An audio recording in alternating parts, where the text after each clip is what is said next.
11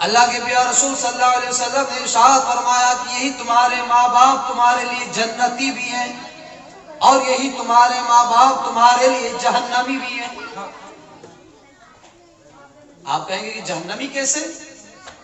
جنتی اس لیے ہے اگر نوجوان نے، اس کے بیٹے نے، اس کے بچیوں نے اگر ماں باپ کی خدمت کر لی تو وہ جنتی ہے، اور اگر اس نے ماں باپ کی نافرمانی کی، ماں باپ کی اگر خدمت نہیں کر پایا تو وہ جہنمی ہے۔ یا وہ لاکھ نماز پڑھ لے، یا وہ لاکھ نماز پڑھ لے، لاکھ نماز پڑھتا رہے، روزے پہ روزہ رکھتا رہے۔ میں بڑی بڑی بات کر کے میں گزر جانا چاہتا ہوں، وقت نہیں ہے، بس دھیان سے سماعت کرے اور دل پر اتارے۔ ہمارے نوجوان کہ ہمارے پیارے آقا صلی اللہ علیہ وسلم نے ارشاد فرما دیا، اور ہمارے ماں باپ نے ہم لوگ کو کس طریقے سے پالا ہے، پوسا ہے۔ آج شادی ہو جاتی ہے تو سوچتے یار کب ماں باپ کو نیارے کر دیا جائے، کب ماں باپ کو نیارے کر دیا جائے، الگ کر دیا جائے۔ مر قربان جاؤ، وہ ہم لوگ کی ماں، وہ ہمارے باپ، دونوں ہیں، دونوں کی پرورش۔ بھائی ماں سے جتنی محبت کرو اتنی باپ سے بھی محبت کرو۔ باپ بھی تو بہت تمہارے لیے کرتا ہے، محنت و مشقت کر کر، مزدوری کر کر۔ اگر بچے اگر ضد کر لیتے ہیں کہ ابا جان 2000 کی مجھے سائیکل چاہیے، تو وہ باپ دن میں رات میں ڈبل مزدوری کرتا ہے اپنے بچوں کے لیے۔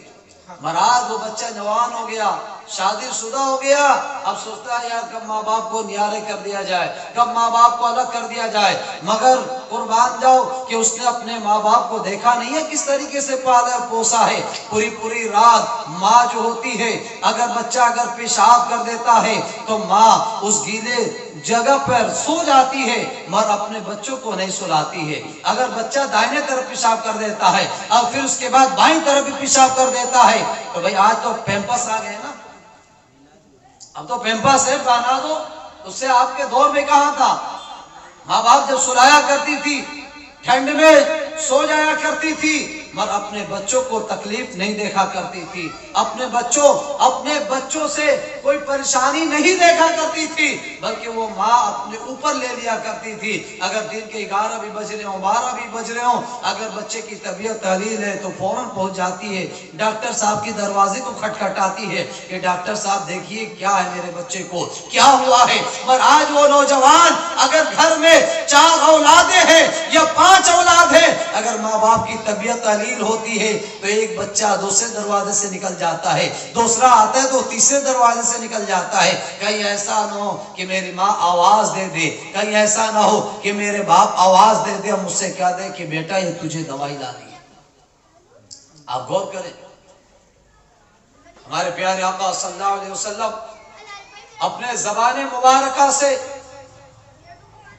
آپ نے ارشاد فرمایا کہ جس نے اگر ماں باپ کی نافرمانی کی، جس نے اپنے ماں باپ کو رنجیدہ کیا، یا جس نے اپنے ماں باپ کو ستایا، جس نے اپنے ماں باپ کو تکلیف دی، جس نے اپنے ماں باپ کو دکھی کر دیا، یا وہ لاکھ نمازی کیوں نہ ہو، یا وہ لاکھ روزے رکھنے والا کیوں نہ ہو، اگر اس نے اپنے ماں باپ کو رنجیدہ کر دیا ہے تو اس سے رب رنجیدہ ہو گیا، اس سے رب رنجیدہ ہے، اس سے رب راضی نہیں ہوگا۔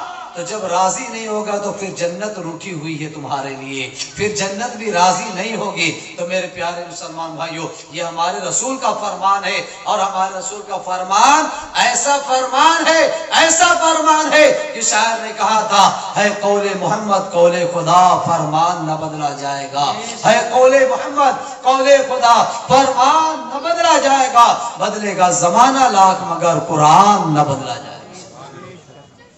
حدیث پاک تو بے شمار ہیں، مرائیے میں اپنے موضوع کی طرف آتا ہوں انشاءاللہ۔ ابھی اعلان سوری صاحب نے یہ کہا تھا کہ اگر حسین کے نام سے اگر سرٹیفکیٹ اگر مل جائے تو وہ جنتی ہو جائے گا، ہے نا بھائی۔ ایک ہوتی ہے سفارش، بھائی جس کے حق میں ہمارے نبی اگر سفارش کر دیں تو جنت کا حقدار ہے۔ انشاءاللہ اس بات کو میں بات بتا دوں گا اللہ رب العالمین نے ارشاد فرمایا الف لام میم ذالک الکتاب لا ریب فیہ، یہ وہ کتاب ہے جس میں شک و شبہ کی کوئی گنجائش نہیں ہے۔ یہ جو محفل سجی ہوئی ہے اصال و ثواب کے لیے، اور حدیث پاک ہے، اور اللہ رب العالمین کے پیارے رسول صلی اللہ علیہ وسلم نے خود ارشاد فرمایا کہ اگر آپ نے الف کہا نا، الف قرآن پاک کا حرف ہے، الف با تا سا، اگر آپ نے الف کہا، ایک ورڈ کہا، تو اس کے بدلے میں اللہ کے پیارے رسول صلی اللہ علیہ وسلم فرماتے ہیں کہ اس کے بدلے میں 10 نیکیاں عطا کی جائے گی۔ سبحان اللہ، بولیے ہاتھ کھولیے، ہاتھ کھولیے۔ سبحان اللہ۔ ایسا نہیں محسوس ہو رہا ہے کہ ٹھنڈ لگ رہی ہے، بھائی رسول کی بات چل رہی ہے، اللہ اس کے رسول کا ذکر چل رہا ہے، یہاں تو ٹھنڈ کی کوئی ضرورت ہی نہیں ہے۔ اللہ کے پیارے رسول صلی اللہ علیہ وسلم نے ارشاد فرمایا کہ 10 نیکیاں اسے عطا کی جائے گی، 10 نیکیاں مل جائے گی۔ اگر آپ نے لام کہا، ایک حرف پڑھا، 10 نیکیاں، اور آپ نے اگر ایک لائن پڑھ دیا تو ایک لائن کے اندر قرآن پاک میں کم از کم کسی میں 27 حرف ہیں، کسی میں 30 ہیں، کسی میں 32 ہیں، اگر 30 ہی ہو گئے تو آپ کے 300 ہو گئے، ہوئے نا، 300 ہو گئے۔ تو بتاؤ اللہ رب العالمین کتنا نیکیاں عطا فرماتا ہے۔ اور حدیث پاک بھی ہے، اللہ کے پیارے رسول صلی اللہ علیہ وسلم ارشاد فرماتے ہیں کہ اگر آپ نے ایک مرتبہ یاسین شریف پڑھا، کتنے دفعے؟ ایک مرتبہ، ایک دفعے اگر آپ نے یاسین شریف پڑھا تو اللہ کے پیارے رسول صلی اللہ علیہ وسلم ارشاد فرماتے ہیں کہ اسے 10 قرآن پاک کا ثواب دیا جائے گا، سبحان اللہ، سبحان اللہ۔ 10۔